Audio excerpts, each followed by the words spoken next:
Objectif 2015 au sein des partis politiques, la vie est rythmée par le jeu des alliances. Le MPS rejoint les rangs du MPP. Et puis, écho de la dernière session des chefs d'État et de gouvernement de la CEDEAO. Comme attendu, les travaux ont fait le tour de la question de la paix et de la sécurité en Afrique de l'Ouest. Nos artistes ont du talent. Les plus talentueux d'entre eux ont tiré le meilleur de la Semaine nationale de la culture. En bonus, le président du Faso promet l'amélioration du statut de l'artiste. Enfin, la nationale d'électricité a du mal à satisfaire sa clientèle par ces temps de forte demande. En attendant les solutions idoines, la Sonabel opte pour le délestage. Le programme dans ce journal. Voilà qui fait la une de ce journal, ce grand journal. Bonsoir, merci de nous suivre depuis vendredi dernier. C'est le président ghanéen qui tient les rênes de la CEDEAO pour le compte de la communauté. Comme il était attendu, les travaux ont fait le point sur la question de la sécurité au Mali et en Guinée-Bissau. La question économique de l'espace a aussi été abordée. Sur le dossier de la libre circulation des personnes et des biens, les efforts du président du Faso ont été salués. On revient sur ses conclusions dans ce point de nos envoyés spéciaux à Yamoussoukro, Oumarou Zungrana et Aboubakar Sayon. John Dramani Mahama succède à Alassane Ouattara à la tête de la CEDEAO pour un mandat d'1 an. Le président ghanéen élu par ses pairs a officiellement reçu les symboles de sa nouvelle charge des mains du président sortant Alassane Ouattara. Monsieur le Président, chers frères, chers amis, vos homologues viennent ainsi de vous témoigner leur reconnaissance pour vos compétences et votre dévouement aux idéaux de notre communauté. Je voudrais vous assurer de notre soutien total et je souhaite que votre mandat soit fructueux pour notre région. Je suis convaincu que sous votre présidence, la CEDEAO se renforcera davantage pour atteindre notre objectif de CEDEAO des peuples. John Dramani Mahama a remercié les chefs d'État pour la confiance placée en sa personne et au peuple ghanéen. La consolidation de la paix et de la sécurité, la lutte contre le chômage des jeunes, le développement et la réalisation des infrastructures économiques dans l'espace communautaire seront les priorités du nouveau président en exercice de la CEDEAO. L'autre moment fort de cette cérémonie de clôture a été la signature des documents pour la construction de l'autoroute Abidjan-Lagos et des actes de la 44e session ordinaire de la CEDEAO. À travers les conclusions de cette rencontre, les chefs d'État et de gouvernement se sont engagés à accroître les performances économiques régionales et à consolider le marché commun.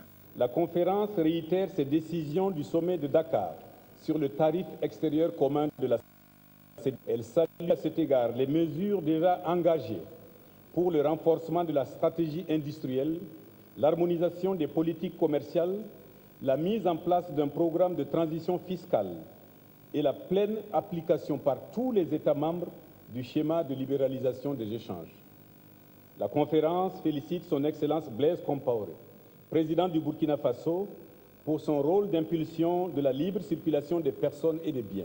Les chefs d'État et de gouvernement ont entériné l'approche progressive pour la réalisation de l'union monétaire à l'horizon 2020.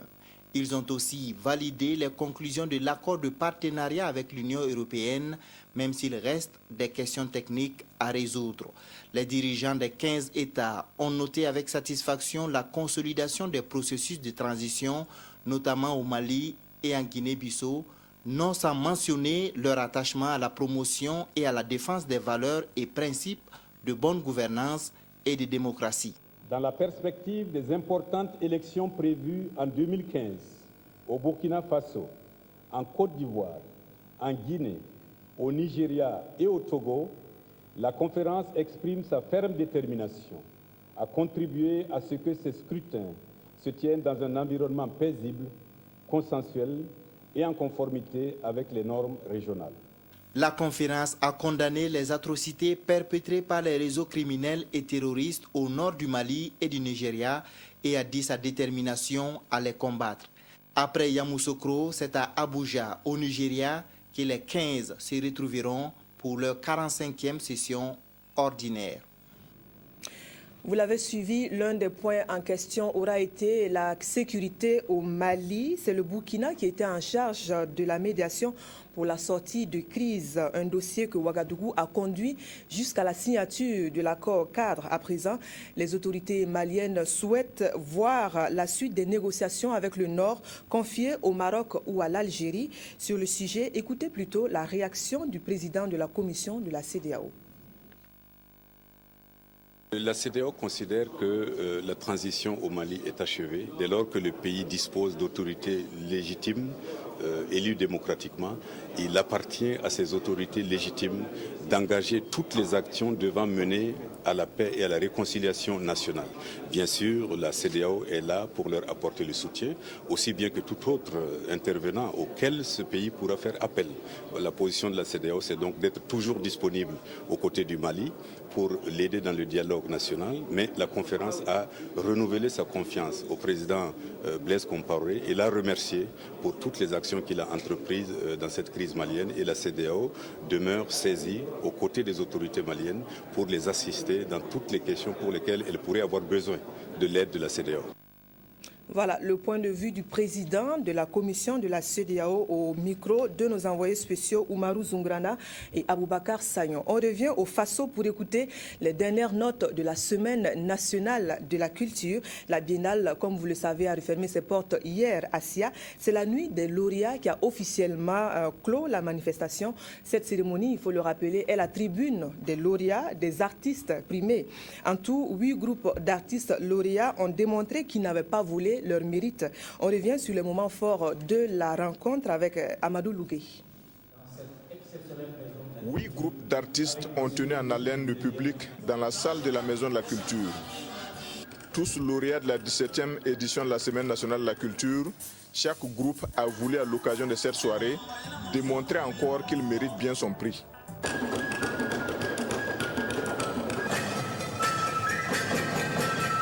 Cette nuit des lauréats a donc réuni les artistes qui sont entrés dans le cercle des meilleurs, toutes catégories et disciplines confondues. Et parmi ces troupes lauréates, on peut citer les Dougle Lipo de Fadan Gourma en orchestre, la troupe Ipene de Rio en danse traditionnelle, la troupe Espoir de Koudouga en ballet, la troupe Ganta de la Nyanya en musique traditionnelle instrumentale, la troupe Rielwende de Kongoussi en danse traditionnelle ou encore la Racine du Oué, qui a véritablement émerveillé le public avec sa création chorégraphique. Je dois d'abord féliciter tous les artistes qui ont pris part donc, à cette 17e édition. Les féliciter pour d'abord leur engagement, leur abnégation et surtout les féliciter pour la qualité des prestations. Je crois que tous les regards professionnels qui ont été jetés sur ces différents spectacles ont pu déceler une véritable évolution au niveau de l'occupation scénique, au niveau de la chorégraphie, au niveau des costumes, qui montre qu'il y a un travail qui continue de se faire à la base. Le président du Faso, qui a assisté à tout le spectacle, a encouragé ses ambassadeurs de la musique burkinabé et félicité leurs encadreurs. Cette 17e édition est une réussite selon les premiers responsables de la SNC. Moi, je suis satisfait en tout cas du déroulement de l'ensemble des activités. Parce qu'à mon avis, quand même, l'ensemble des activités programmées s'est déroulé conformément au chronogramme établi. Nous avons également eu des retours d'informations concernant les aspects liés à l'hébergement, au transport, à la restauration des artistes. Je pense que dans l'ensemble, il n'y a pas eu vraiment de quoi. La nuit des lauréats met officiellement fin aux différentes activités de la biennale culturelle et artistique de la ville de Sia. Rendez-vous est donné en 2016 pour la 18e édition de la SNC qui aura lieu du 26 mars au 2 avril. Vous avez remarqué la présence du couple présidentiel aux premières loges de la soirée. À l'issue de la prestation, le président du Faso s'est laissé aller à des appréciations. Le chef de l'État félicite et encourage les artistes qu'il trouve particulièrement engagés. Par ailleurs, Blaise Compaoré salue la bonne tenue dans l'ensemble de la SNC 2014. On l'écoute. D'abord, je voudrais bien sûr les féliciter, car la soirée était agréable et à travers l'expression de leur talent, nous avons pu comprendre qu'il y a encore un potentiel immense de créativité dans notre vie culturelle et que nous devons les encourager à persévérer dans la création, dans l'expression artistique et culturelle de haut niveau, ce qui nous permettrait bien sûr de nous inscrire dans la communauté des nations comme une nation à part, qui a une identité, qui a des valeurs culturelles qu'elle peut aussi partager avec les autres. Donc c'est sûr qu'aujourd'hui, il faut nous dire qu'à travers cette soirée, nous pouvons déjà nous dire que cette édition était un succès. Et bien sûr, il faut aussi qu'à travers ce succès, nous puissions avoir à l'esprit qu'il faut aussi saluer Bobo Dioulasso, le Wé, la région, pour avoir créé les conditions de ce succès. Car recevoir tant de monde, recevoir bien sûr cette grande diversité d'hommes et de femmes dans un domaine aussi sensible, et bien sûr, nous constatons que tout s'est bien passé. Et donc, il faut bien sûr que nous puissions dire grand merci à cette région. Et bien sûr aussi, nous avons reçu les artistes ce soir. Il est certain qu'il y a encore beaucoup à faire. Et on a parlé du statut de l'artiste, on a parlé du financement des activités culturelles au Burkina et artistiques au Burkina. Donc, il y a des responsabilités que nous devons tous assumer pour faire grandir encore plus la culture dans notre vie nationale. Voilà, le président du Faso qui apprécie la nuit des lauréats et l'organisation de la SNC de façon générale au micro de Amadou Lougué. Et puis, je vous le disais en titre, nos artistes ont du talent et le président du Faso est de ceux qui le reconnaissent. Geste d'encouragement à poursuivre sur la lancée, le couple présidentiel a reçu les artistes à leur pied-à-terre à Bobo Dioulasso. Ils étaient près de 1500 à avoir honoré l'invitation. Une soirée détente qui a recelé quand même des aspects de promotion du statut de l'artiste. Il est en vue l'adoption d'un texte portant amélioration du statut de l'artiste, la création d'une agence de développement culturel et la construction d'une cité des arts Asia. Le reportage est cette fois de Moumouni Soubega. Un cocktail pour rendre hommage aux artistes de la Semaine nationale de la culture Bobo 2014. L'initiative est du président du Faso. Prenant la parole, le représentant des artistes passe aux aveux. C'est un geste qui réconforte et stimule leur volonté de travailler à hisser les couleurs du Faso partout dans le monde à travers la culture. Et après avoir loué les efforts déjà déployés par le gouvernement sous l'impulsion du président du Faso pour développer les filières artistiques et culturelles, le porte-parole profite passer à la connaissance du chef de l'État leurs préoccupations et leurs attentes. Nous sollicitons la mise en œuvre du décret portant statut de l'artiste. Toute chose qui contribuera à l'amélioration des conditions de vie des créateurs et une dotation budgétaire conséquente de ces manifestations publiques et un renforcement des subventions et soutien pour les festivals privés. En réponse, Blaise Compaoré sollicite d'abord une minute de silence en mémoire des artistes disparus avant de rendre un vibrant hommage aux artistes du présent et du passé pour leur rôle en faveur de la promotion de la culture burkinabé. Aux artistes qui doutent encore, le président du Faso rassure. La culture fait plus que jamais partie des priorités de son gouvernement car facteur de développement économique et social. Et au regard de l'importance et du rôle que joue notre culture, le président surprend les artistes avec une batterie de mesures à mettre en œuvre pour l'épanouissement de la culture et des artistes. J'ai instruit le gouvernement pour la mise en place et l'opérationnalisation d'une agence de développement des industries culturelles et créatives afin d'apporter des réponses structurelles aux questions de renforcement des capacités et du financement du secteur.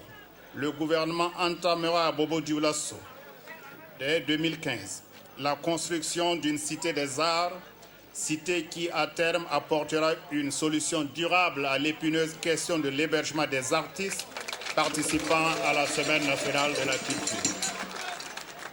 Une ligne de crédit sera désormais consacrée par l'État à l'acquisition d'œuvres d'art de plasticiens burkinabés pour la décoration des édifices publics.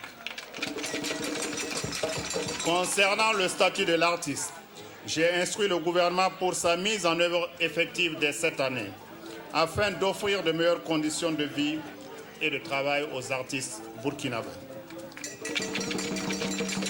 Artistes de Burkina Faso, soyez rassurés de mon profond soutien et de celui du gouvernement. Vous êtes de véritables ambassadeurs du Burkina Faso dans le monde, vous êtes de fierté. Plus que jamais, je tiens à votre promotion, à votre bien-être. Avant de prendre congé du chef de l'État, les artistes ne le laissent pas repartir les mains vides. Ils lui offrent un cadeau en guise de reconnaissance. À ce cocktail, le chef de l'État et les différents invités ont également eu droit à une animation assurée par des troupes participant à la Semaine nationale de la culture Bobo 2014.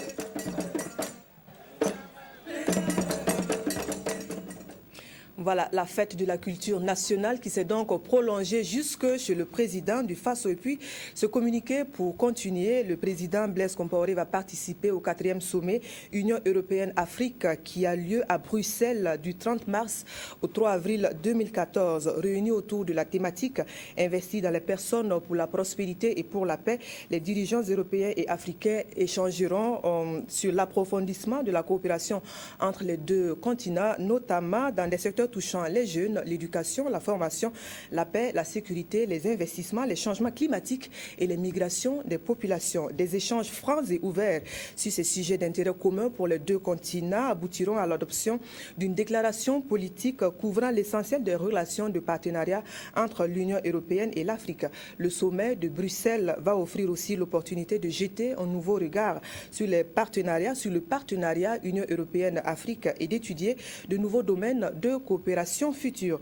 Pour rappel, le Burkina Faso entretient une coopération dynamique avec l'Union européenne à travers plusieurs domaines porteurs tels l'appui au cadre macroéconomique et à la réduction de la pauvreté, l'appui au renforcement des infrastructures de base telles le transport, eau potable, assainissement, énergie, l'appui à la bonne gouvernance et à la protection de l'environnement, l'appui à la santé et à la sécurité alimentaire, etc.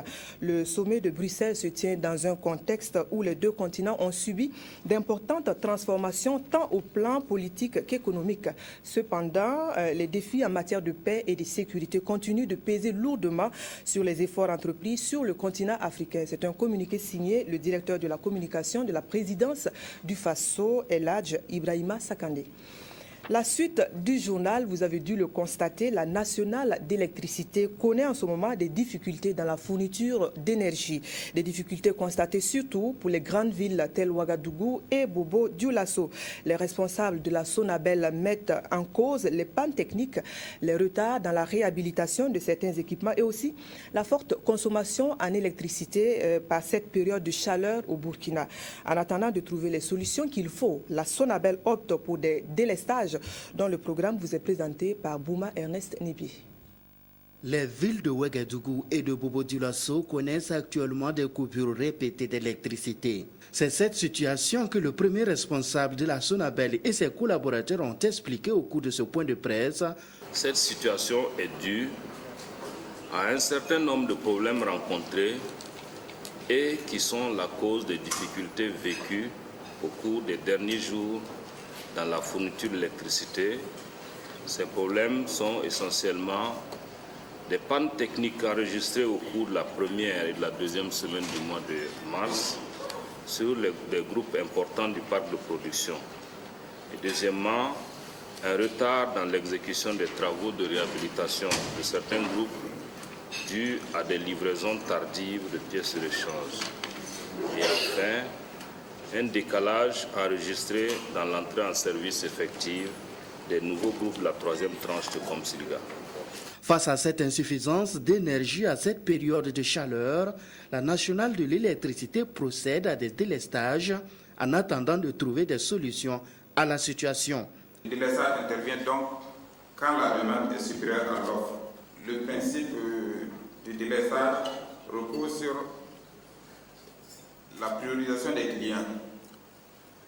À la Sonabel, sauf cas de force majeure, nous évitons de couper le courant dans les zones comportant des centres médicaux, une forte concentration industrielle, les centres de production et de transit de l'eau. Les zones à couper sont regroupées en 3 zones. Nous les avons regroupées en 3 groupes. Et le délestage se fait de façon tournante. Le premier responsable de la Sonabel se dit confiant quant à l'amélioration de la situation les jours à venir. La Sonabel tient à rassurer les consommateurs d'électricité que les actions sont en cours pour faire face au déficit de la fourniture d'électricité sur le court et moyen terme. Tout en présentant ses excuses aux abonnés de la Sonabel, Apollinaire qui a tenu à rassurer tous ses clients que le délestage n'entraîne pas une augmentation de la facture d'électricité, contrairement à ce que pensent certains. Le Burkina vient de commémorer la journée du souvenir de la démocratie et des droits humains. C'est une initiative pour engager le rôle des acteurs politiques dans la construction d'une nation de paix. C'est Zignaré dans l'Oubritenga qui a vu le démarrage de la campagne. Elle a compté plusieurs activités dont des communications et des actes appelant à la promotion des idéaux prônés. Les précisions sur le sujet sont de Moussaki. La journée du souvenir des droits humains et de la démocratie, commémorée à Zignaré, veut cette année explorer des solutions aux problèmes d'incivisme, d'intolérance constatés ces dernières années au Burkina. C'est une initiative qui fait suite à la journée du pardon décrétée en 2001 par le président du Faso. La 13e édition de la rencontre des acteurs de la promotion d'une vie communautaire et paisible constitue une tribune pour examiner les avancées du Burkina en matière de promotion des droits humains et surtout de renforcer les bases de la démocratie, de l'état de droit, tels que l'amour mutuel, le pardon, le dialogue social et le civisme. Dans l'exercice de nos activités, dans l'exercice de notre profession, dans l'exercice même du jeu démocratique, comme nous l'avons dit, chaque acteur doit penser à préserver la paix, à cultiver la tolérance. Bientôt, nous allons avoir des échéances et déjà, il y a un certain engouement et donc il y a lieu d'interpeller tout un chacun pour que dans les propos, dans les actes, dans les faits, on puisse vraiment modérer les choses. À cette tribune, c'est une conviction partagée par tous les acteurs de la promotion civique, celle de continuer la sensibilisation à l'endroit de toute la population burkinabé pour un changement de comportement. L'idée va plus loin. Il s'agit aussi à cette occasion de rappeler à chaque citoyen burkinabé son rôle d'artisan de la paix et surtout de s'inscrire à l'école de l'Union fraternelle des croyants de Dori, qui est un bel exemple d'une cohésion sociale.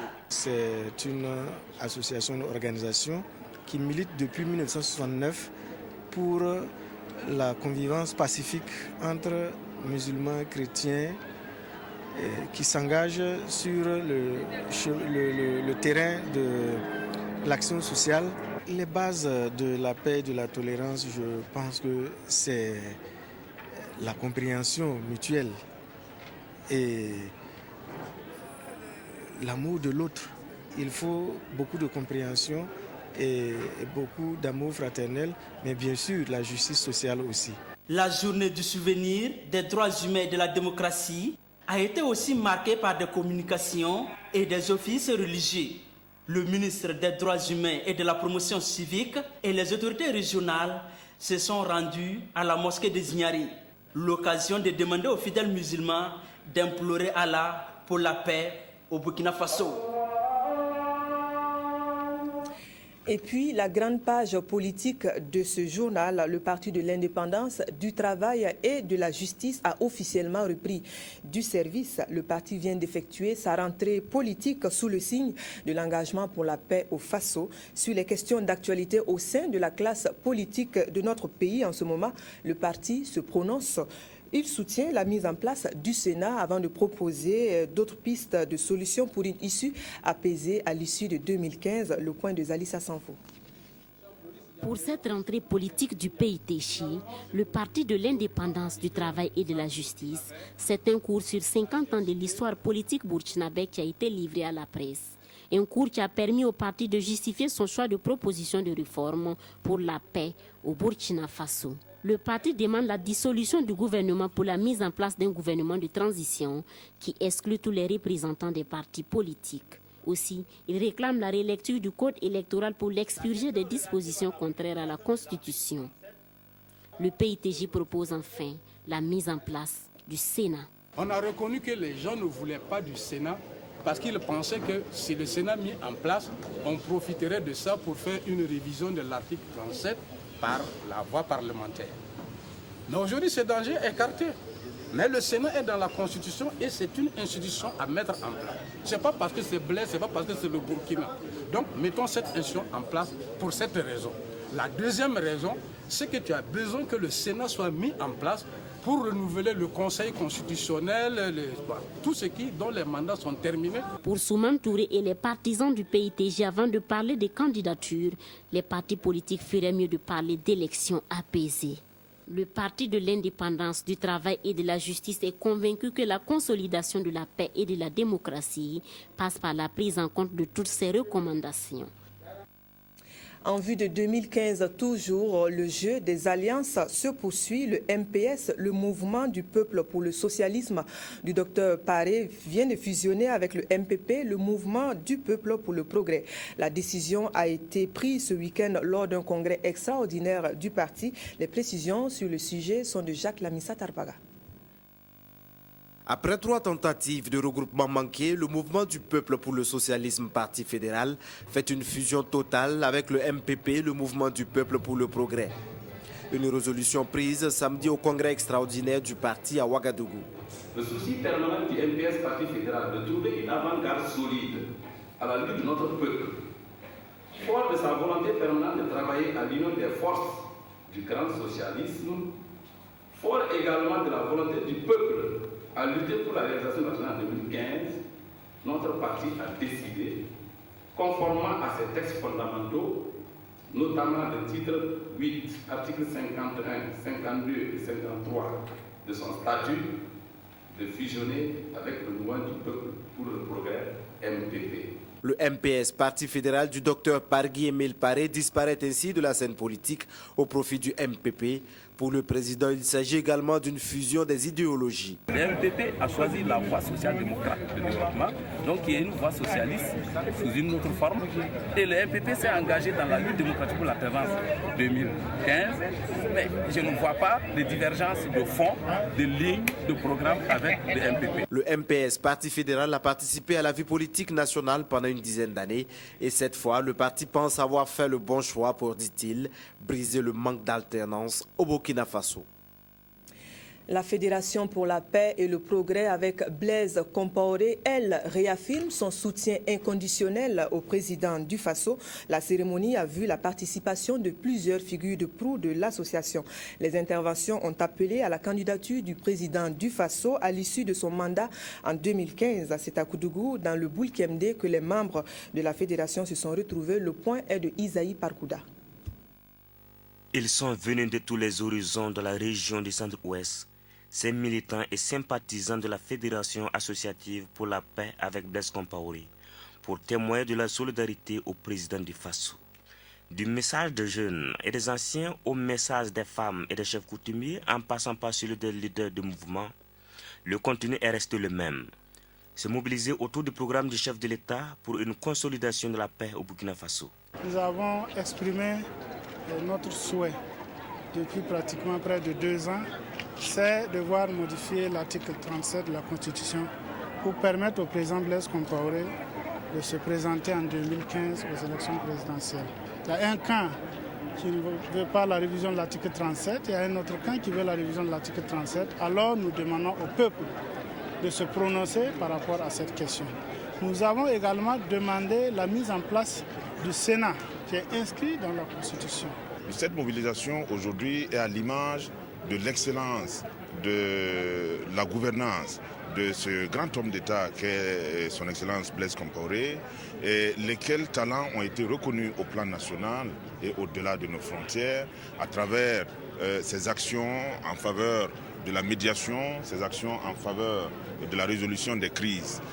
À l'intérieur, nous sommes obligés de reconnaître que ce pays depuis un certain temps, a radicalement changé au plan de la reconnaissance des libertés. Aujourd'hui, nous avons une justice qui est indépendante. Nous avons connu des époques où tout cela n'était pas possible. Cet engagement des fils et filles de la région du Centre-Ouest, au regard de la taille de la mobilisation, est selon Boukaré Bereoudougou, président du comité d'organisation de la présente cérémonie, ainsi avant-coureur des victoires électorales futures dans la région. Quand vous voyez cette mobilisation gigantesque, quand vous voyez ces femmes et ces hommes de la région du Centre-Ouest qui sont venus écouter notre message, nous avons foi qu'il y a des gens qui croient en notre discours et qu'il ne faudra pas qu'il y ait seulement une partie qui dicte leurs lois, une partie qui demande à ce que ce qu'ils disent soit une vérité éternelle. Nous pensons que pour qu'il y ait la paix, c'est le respect des choix des uns et des autres. Le Premier ministre Luc Adolphe Thiaw, en partance pour la clôture de la SNC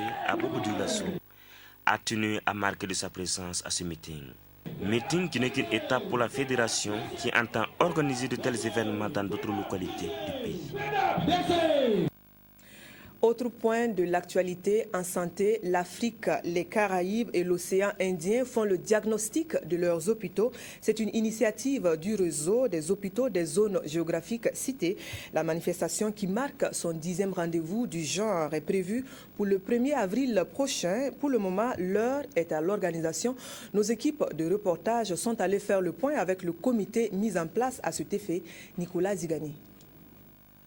Le réseau des hôpitaux d'Afrique, de l'océan Indien et des Caraïbes Rezawak réunira ses membres à Ouagadougou le 1er avril. Le Rezawak a vu le jour au Burkina en 1996 et regroupe plus de 17 pays avec une centaine d'hôpitaux. Depuis sa création, des assemblées générales sont organisées chaque 2 ans autour de sujets relatifs à la gestion hospitalière. Ce réseau veut collaborer avec les gouvernements lorsqu'il s'agit de réfléchir ou de concevoir des politiques et des stratégies hospitalières. Parce que le système hospitalier dans un pays, c'est un niveau dans le système de soins d'un pays. Donc, à partir du moment où le réseau est dirigé par des praticiens, enfin la plupart des responsables d'hôpitaux, bien sûr, il y a des éminents professeurs de médecine, il y a des administratifs, des financiers, des managers. Donc, en même temps, il veut donc se constituer comme en fait un terroir d'expertise pour pouvoir appuyer les gouvernements dans des réflexions pour mieux bâtir leur politique et leur stratégie hospitalière. La même chose, le réseau, en tant que réseau, veut collaborer avec les organisations régionales, sous-régionales ou internationales. Les membres du Rezawak, au cours de cette 10e rencontre de Ouagadougou, mèneront la réflexion sur la gestion des catastrophes et des risques sanitaires. De nombreuses conférences et tables rondes concernant des questions de santé et gestion hospitalière seront développées par d'éminents communicateurs. Vous savez qu'aujourd'hui, à chaque fois qu'il y a des catastrophes, mais les hôpitaux sont forcément mis à rude épreuve. Parce que ce soit la guerre, les tremblements de terre, les inondations, tout ce que vous voulez, c'est qu'après, les conséquences humaines, c'est les hôpitaux qui s'y gèrent. Alors, et comme on n'est pas préparé souvent, parce que donc il faut s'organiser par anticipation. Il faut concevoir des plans de manière à ce qu'à tout moment, si une catastrophe arrive, on puisse savoir comment les choses pour pouvoir limiter les conséquences. Et vous avez vu en 2009 ici, c'était la première fois qu'on voyait un truc comme ça. Donc on était un peu dans l'improvisation, il fallait courir à gauche à droite. Alors qu'on veut réfléchir maintenant pour qu'il y ait par exemple ce qu'on appelle des plans. Cette rencontre est une opportunité pour les opérateurs économiques, surtout les fabricants et fournisseurs de produits médicaux, de se faire connaître et de tisser des relations d'affaires. Nous avons prévu une petite exposition, enfin des stands pour ceux qui viendraient exposer leurs produits. Voilà, il peut y avoir des firmes pharmaceutiques, des gens qui fabriquent des équipements médicaux, eux ou bien les représentants au Burkina, et voilà, tous ceux qui entreprennent. Vous savez, le secteur de la santé a aussi un poids économique très important, parce que c'est un grand consommateur et intervient dans tous les milieux. Le Burkina Faso, à l'issue de cette 10e rencontre du Rezawak, va passer le flambeau de la présidence à un pays membre du réseau. C'est connu, pour l'atteinte des objectifs en matière de santé maternelle et infantile, il faut aussi des personnels de santé aguerris. À cet effet, la première session de formation des sages-femmes et maïeuthiciennes d'État de l'année s'est achevée ce vendredi. La session a été organisée par le département de la santé en partenariat avec la République de Chine-Taïwan. Le point de Nathalie Nabaloum Sawadogo. Ces sages-femmes et maïeuthiciens d'État venus des 4 coins du Burkina Faso ont appris les méthodes qu'il faut appliquer quant à la prise en charge des accouchements. Elles se disent prêtes à mettre en pratique les connaissances acquises afin de sauver des vies. Nous avons eu grosso modo 22 modules, mais les plus saillants, il s'agissait vraiment de la prise en charge des différentes hémorragies. Deuxièmement, il y a aussi le problème de la réduction de la douleur pendant le travail de l'accouchement et pendant l'accouchement. Souvent, nos femmes par ici pensent que c'est vraiment quelque chose qu'on doit accepter, la douleur. Par contre, avec notre expérience, avec nos amis taïwanais, nous avons la possibilité de faire disparaître cette douleur à travers vraiment divers moyens. Dans nos comportements, il y aura beaucoup de changements. Parce que j'ai appris beaucoup de choses. Par exemple, les complications qu'on rencontre généralement lors des CPN, surtout au moment de l'accouchement, les conduites à tenir, les nouvelles techniques. Sous l'œil vigilant du premier responsable du département, la formatrice a donné des explications sur la formation dispensée. Satisfaction totale de l'aîné Sebgo qui rassure que son département va continuer à assurer la formation continue de son personnel afin de renforcer leurs capacités. L'intérêt de ce type de formation, c'est que la formation est à la fois théorique, mais elle est surtout pratique, puisque vous avez vu l'ensemble des mannequins qui sont là et qui permettent donc aux sages-femmes et aux maïeuthiciens de se mettre en situation réelle, mais aussi de se mettre en des situations particulières dont très souvent on ne rencontre pas. Et lorsque vous ne vous rappelez pas les bonnes méthodes, le jour où vous rencontrez ces cas, on peut être paniqué, on peut avoir des difficultés pour s'en sortir. À l'occasion, des kits d'accouchement et des attestations ont été distribués aux participants. Rendez-vous est pris pour une prochaine session.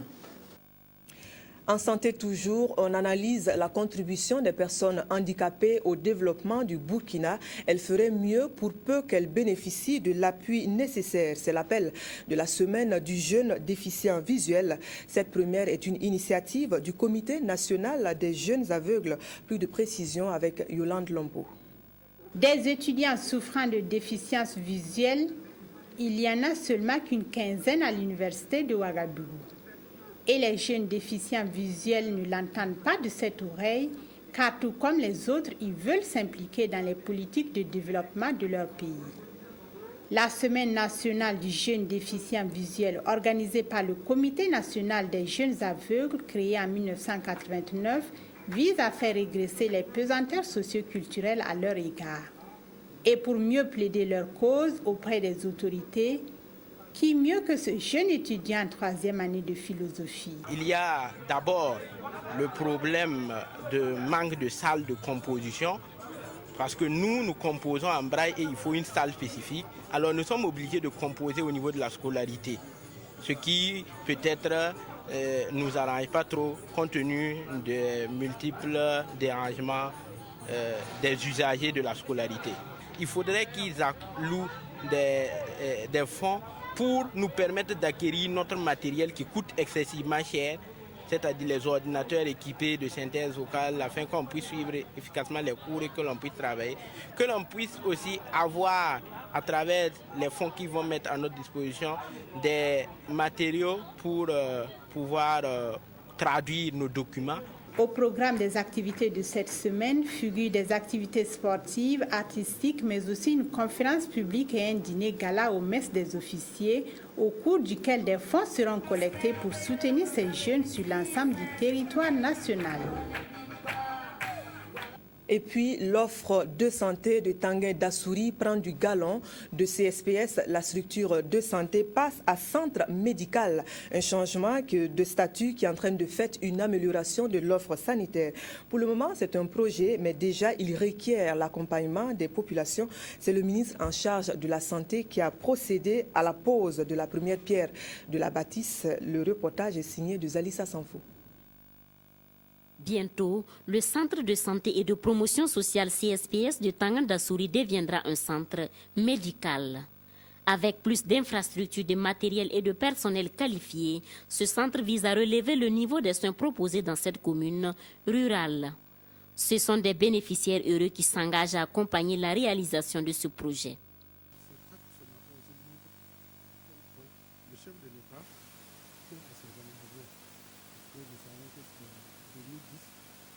Engagement que les CSPS seront transformés en centre médical et nous voyons ce matin, c'est une réalité. C'est une réalité pour nous et nous pensons que après cette infrastructure, d'autres engagements encore seront pris au profit de cette même population et nous passons au centre, au bloc opératoire qui va peut-être accompagner ce centre médical pour qu'il soit plus opérationnel et plus, en tout cas, qui va offrir un plateau complet pour les malades. Et pourquoi pas un district sanitaire pour la commune de Tangandasouri. Le projet de transformation des CSPS en centres médicaux a été lancé par le gouvernement en 2012 pour un coût global de 49 milliards de francs CFA. À terme, ce sont 326 CSPS des communes rurales qui seront ainsi transformés. Et puis un autre volet de ce journal, ce grand journal dans le domaine de l'agriculture, il y a une expérience peu commune qui se mène en ce moment dans le Ziro. Des agriculteurs réunis en association ont mis en place ce qu'ils appellent la ferme de l'espoir. Chaque année, elles recrutent une dizaine de couples qu'elles forment durant 12 mois. On leur y apprend les étapes indispensables pour l'agriculture et aussi pour le bien-être familial. Notre équipe de reportage a pu suivre pour vous la sortie officielle de la 3e promotion du centre. Le reportage est signé de Evelyne Toboum Dabiri. Ce sont eux, les apprenants de la promotion sortante de la ferme de l'espoir de Latian dans le Ziro. Ces 6 couples venus de divers horizons étaient en immersion totale à Latian où, durant 12 mois, ils ont appris, entre autres, chacun avec son conjoint, les rudiments de l'organisation, de la planification, l'éveil de leur potentialité et le labeur au travail. On a appris à élever, faire l'élevage et puis transformer le lait en yaourt et puis transformer le lait de qualité en savon. Et puis pendant l'hivernage, les activités qu'on fait dans le champ là, à cause de compost pour aller mettre dans le sang.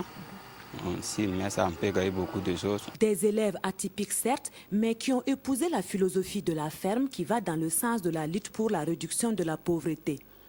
J'exhorte particulièrement ces récipiendaires à faire montre de tout ce qu'ils ont appris ici. La formation qu'ils ont reçue s'inscrit en droite ligne de nos politiques de développement en matière d'agriculture, la fauche, la conservation du foin et l'utilisation de la fumure organique, la production, la transformation du lait, la gestion des ressources naturelles sont des thèmes en parfaite adéquation avec nos politiques. Le concept semble faire des émules, mais des difficultés existent liées à la philosophie même de l'école. L'inscription y est gratuite, la pension complète et en bonus, un pécule de 5 000 francs par mois pour les apprenants. Déjà sur le plan matériel, le centre existe, ça fait déjà une dizaine d'années, donc le matériel que nous utilisons est déjà vieillissant, qui a besoin donc d'être renouvelé. Nos charrues par exemple. Bon, au niveau par exemple aussi de nos animaux, on a besoin effectivement par exemple de renouveler chaque fois parce que ce n'est pas les mêmes animaux de trait que vous allez utiliser chaque année. N'empêche, cette ferme compte changer la vue sur l'agriculteur burkinabé. Et pour aider ces couples dans leur premier pas d'agriculteur moderne, chaque couple a bénéficié de dons de parrains et de la ferme, soit une charrette, une brouette, une génisse, de petits ruminants, 400 kg de céréales et bien d'autres matériels de travail. Et pour cette rentrée, 12 couples seraient attendus. Voilà, ces petits riens qui vont faire la sécurité alimentaire au FASO et puis prendre le meilleur des technologies de l'information et de la communication sans se faire prendre. L'attitude requiert une bonne connaissance des rouages de l'outil. C'est désormais en utilisatrice avertie que les guides du Burkina vont sur la toile. Les dangers de l'Internet, c'est le thème de la session de formation qui a réuni des jeunes filles venues de tout le Burkina à Ouagadougou, à l'université de Ouagadougou précisément. C'est l'association nationale des guides du Burkina qui a pris l'initiative. Toboum Evelyne Dabiri. Elles sont une centaine de guides venus de différentes provinces du Burkina pour cette formation sur la sécurité Internet. Initiée par l'Association nationale des guides du Burkina ANGB, elle vise à éclairer ses apprenantes sur les différentes possibilités et les différents dangers liés à l'utilisation de l'Internet. Cette formation, c'est pour permettre d'informer nos jeunes filles sur la sécurité de l'Internet. Voilà. Leur donner des b.a.-ba afin qu'elles puissent exploiter l'Internet. Et pour atteindre ces objectifs, ces guides ou scouts au féminin auront à suivre 2 modules de formation. En premier lieu, à accéder au site de l'AMGE, montrer comment manipuler le site, comment utiliser les informations qui sont stockées sur le site. En deuxième lieu, nous allons aller sur les réseaux sociaux. Nous savons qu'aujourd'hui, bon nombre de jeunes filles utilisent les réseaux sociaux. Donc, d'abord, les donner l'accès aux réseaux sociaux. Ensuite, les donner la possibilité de sécuriser leur profil sur les réseaux sociaux pour être à l'abri des pirates. Et au sortir de cette formation, elles devront être plus alertes à déceler les dangers liés à Internet et à les éviter. Voilà, des filles en guides éclairés. Puis on poursuit sur la lancée éducation. L'école primaire publique de Bérégadougou dans la Comoé a 60 ans. La cérémonie commémorative a pris pour marraine la ministre en charge de l'éducation nationale. De cette tribune, Koumba Boli et les autres hautes personnalités présentes ont appelé à poursuivre les efforts pour atteindre les objectifs en matière d'éducation, non seulement dans la localité mais aussi au Burkina Faso. Draman Kabouri.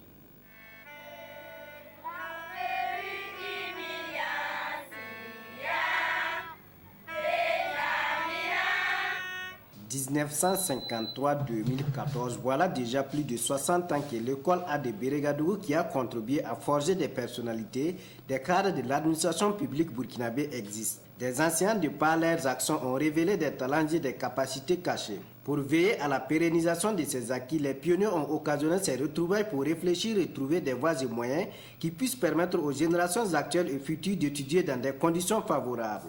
Nous avons obtenu quelques victoires, mais tout n'est pas fini. Il y a encore à poursuivre, améliorer la qualité de l'enseignement, accroître le nombre d'infrastructures scolaires. Donc nous lançons l'invitation à tout le monde, tous ceux qui peuvent contribuer de quelque manière que ce soit, pour que l'éducation au niveau de la commune de Bérégadougou, ce soit vraiment la priorité de nos priorités. Si pour les anciennes élèves, l'heure est au souvenir des différents jeux pendant les récréations, pour les pionniers à l'image de l'ambassadeur du Burkina Faso au Canada, ces moments les plus marquants sont les coups de règle et d'ardoise, les tirages d'oreilles, les punitions qu'il a reçues, de même que la façon dont il a appris à lire et à écrire lorsqu'il était écolier dans cette école.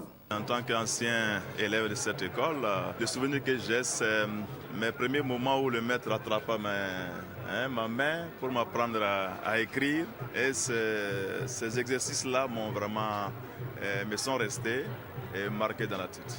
Une concertation entre les anciens acteurs de la commune et la première responsable de l'éducation nationale et de l'alphabétisation, invité d'honneur de la cérémonie commémorative, a permis de dégager des solutions fortes en vue de résoudre les problèmes cruciaux de l'école. Quand des gens travaillent très bien, il faut aussi les féliciter. Et donc nous nous sommes engagés, bien sûr, à donner un appui aux associations des mères éducatrices, de donner aussi un appui pour réfectionner l'école, mais au-delà, c'est aussi de leur construire un centre d'éveil éducatif, puisque le préscolaire et le post-primaire aujourd'hui reviennent au MENA. Les baptêmes de l'école A, la coupure du ruban, la remise de fournitures scolaires ainsi que l'inauguration d'une école espoir ont constitué les temps forts de la cérémonie. Par ailleurs, 4 anciens instituteurs ont été élevés au rang de chevaliers de l'ordre des palmes académiques en guise de reconnaissance pour leur travail abattu. Voilà, comme au bon vieux temps, diront les nostalgiques. Et puis à présent, on a les résultats de la Copégol. La Copégol, c'est la compétition pour l'excellence dans la gouvernance locale. Cette année, seules 80 communes ont pris part à la compétition. La remise des récompenses s'est déroulée à Ouagadougou. Elle a vu la présence des premiers responsables du département en charge de la décentralisation et de partenaires techniques et financiers. On revient sur le palmarès avec Toboum Evelyne Daviri. Elles étaient 80 communes au départ à la Copegol, la compétition pour l'excellence dans la gouvernance locale. Et à l'arrivée, seules 14 communes ont totalisé une note supérieure ou égale à 14. Cette compétition, initiative de la Banque mondiale et du gouvernement du Burkina, vise à récompenser les pratiques remarquables de bonne gouvernance par les conseils municipaux afin d'accroître et de vulgariser les idées novatrices. Les bonnes pratiques qui ont été reconnues depuis 2010 à 2012, nous allons les codifier et éditer un certain nombre de documents que nous allons vulgariser pour que l'ensemble des communes puissent avoir ces bonnes pratiques-là dans leur bibliothèque. La Banque mondiale affirme que l'institution va continuer à appuyer le gouvernement et le peuple du Burkinabé dans la matière de décentralisation. Le fait qu'on a eu les communes lauréats qui ont eu des prix me donne beaucoup de satisfaction et j'aimerais que toutes les communes de Burkina Faso soient des communes excellentes.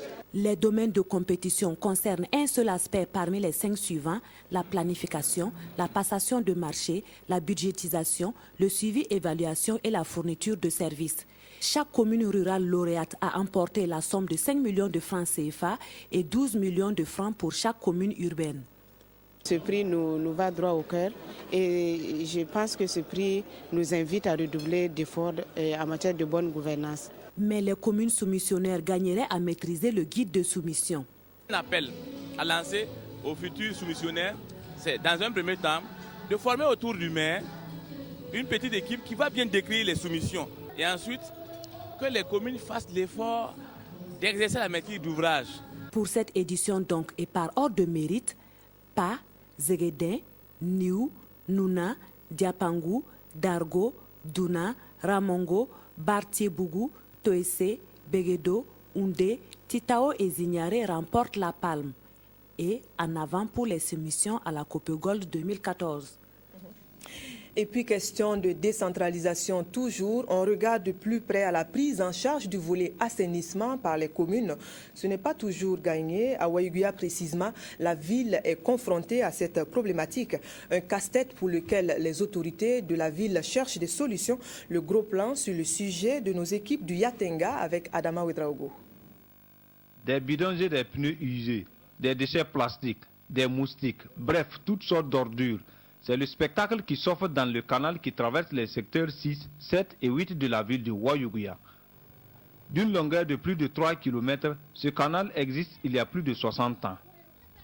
Il est loin de faire la fierté des habitants de la cité de Naba-Kango du fait de son état insalubre et délabré. Notre souci à propos du canal, c'est l'insalubrité. Après le curage, le vent ramène les ordures et le canal est à nouveau plein. En saison pluvieuse, il y a des risques d'inondation. Le canal du secteur 6 est le principal évacuateur d'eau de pluie de la ville de Waïguya vers le barrage Oumarou Kanazoué. Sur le long de ce canal, la propriété varie d'un endroit à un autre. À cet endroit précis, c'est le réceptacle des eaux usées des ménages. Des riverains y ont connecté leurs tuyaux de canalisation des fosses septiques. Là, ce sont les enfants qui font leurs besoins. Ces actes contribuent à détériorer davantage le canal. Mais les riverains n'en sont pas conscients. C'est la vétusté du canal qui l'a rendu ainsi. La position du bac à ordures est inappropriée. Notre souhait, c'est qu'on couvre le canal avec des dalles. Comme ça, le canal est à l'abri des ordures. La commune de Waïguya s'étend sur une superficie de 102 km² avec une population estimée à 75 000 habitants. Cependant, l'assainissement de la ville n'y est pas, d'où l'appel des citoyens à l'endroit des autorités municipales. Nous avons besoin qu'on mette des dalles tout au long du fossé, ce qui va nous amener à ne plus nous asseoir sur le goudron. C'est ce qu'on demande aux autorités municipales. Les caniveaux qui existent sont tous bouchés. Les gens jettent les ordures ménagères dans les caniveaux, ça c'est un problème. Aussi, avec l'agrandissement de la ville, on sent que la viabilisation ne suit pas. Déjà, ils font de leur mieux, mais sincèrement, c'est déshabiller Paul pour habiller à Pierre. on ramasse, on met à côté, le vent les ramène en ville. Donc c'est un travail nul quoi. Si on ramasse, qu'on ait un suivi minutieux, jusqu'à ce que les déchets qu'on emporte ne reviennent pas en ville quoi. Le maire fait beaucoup pour la ville, mais je pense que les citoyens aussi doivent faire un peu. Parce qu'on constate que les gens jettent les sachets partout. Ils finissent de manger de la banane, ils jettent les pots de banane. J'aurais voulu qu'il y ait des poubelles publiques afin que les gens puissent déposer les déchets, quoi. La commune de Wayougou rencontre des difficultés techniques et financières pour faire face à l'insalubrité du secteur 6. Mais des solutions sont envisagées avec l'élaboration d'un plan d'assainissement de la ville. Les gens veulent qu'on assainisse cette ville. Il faut aussi qu'ils acceptent certaines contraintes. Parce que vivre en même temps avec les animaux va constituer aussi un problème de santé. Il faut se dire qu'on ne va pas continuer toujours à sensibiliser. Après, nous allons en tout cas entamer des actions pour réprimer ceux qui n'auront pas respecté en tout cas les règles en la matière. Avec le programme IMO qu'on a, on va curer, mais aussi la richesse du matériel. Quand on arrivait, on n'avait qu'une seule benne qui était fonctionnelle. Il a fallu que le maire, en plus des efforts personnels, ordonne à ce qu'on fasse un budget de près de 800 000 francs pour réparer, équiper les camions. En moins d'1 mois, en moins de 3 mois, en tout cas on a fait le maximum. On a pris dans 2 secteurs des jeunes qui étaient chargés de curer. Ils ont curé les fossés. Par exemple, le 8 jusqu'au jardin, le secteur le 7-8. Le marché, ce que vous avez là, tout a été curé. La gestion de la cité est l'affaire de tous. Chaque citoyen doit s'impliquer pour son assainissement. Il convient donc d'organiser des séances de sensibilisation pour un changement de comportement. Voilà, ce n'était pas joli. Désolé si vous êtes à table. En économie, Burkina Bay change de nom. Désormais, il faudra dire Fidelis Finance Burkina Faso. Ce changement de dénomination fait suite à l'ouverture du capital de la structure à des actionnaires institutionnels. Au-delà, c'est le renforcement de l'appui à la croissance de la microfinance qui est visé sur la cérémonie de changement de nom. Le reportage est de Bouma Ernest Nébier. Fidelis Finance Burkina Faso, c'est la nouvelle appellation de Burkina Bay. Cet établissement financier à caractère bancaire qui a pour mission d'offrir aux micro, petites et moyennes entreprises de l'espace UEMOA des produits financiers innovants qui sont en phase avec leurs besoins de croissance. Pourquoi la société change de nom? C'est pour donc optimiser cette phase de nouvelles ambitions que Burkina Bay est devenu Fidelis Finance. Fidelis Finance, c'est permettre donc à notre structure de renforcer ses capacités, élargir l'horizon de nos interventions pour davantage apporter nos concours aux entrepreneurs, aux hommes et aux acteurs de l'économie de notre pays. Fidelis Finance Burkina Faso, selon son directeur général, est aujourd'hui une institution performante grâce à ses partenaires et à un actionnariat solide. La principale motivation qui nous a poussé à nous intéresser à Fidelis Finance, à prendre une participation dans Fidelis Finance, c'est l'accomplissement de notre mission qui est celle de faire en sorte que les petites et moyennes entreprises puissent facilement accéder au financement dont elles ont besoin pour développer leurs activités. Nous avons entamé notre partenariat avec Fidelis Finance depuis 2011 en tant qu'institution de financement de développement de la sous-région. Nous avons accordé une première ligne de crédit à Fidelis Finance il y a de cela 2 ans et nous sommes encore en voie de renouveler cette confiance-là par une nouvelle ligne. La première ligne que nous avons consacrée à Fidelis Finance était de 2 milliards de francs CFA et la seconde ligne qui est envisagée est pour un montant de 3 milliards de francs CFA. L'ambition des premiers responsables de cet établissement financier est de faire de Fidelis Finance une institution de référence dans la sous-région. Voilà qui referme ce journal, ce grand journal. Merci de l'avoir suivi. Bonne suite des programmes. Bonsoir.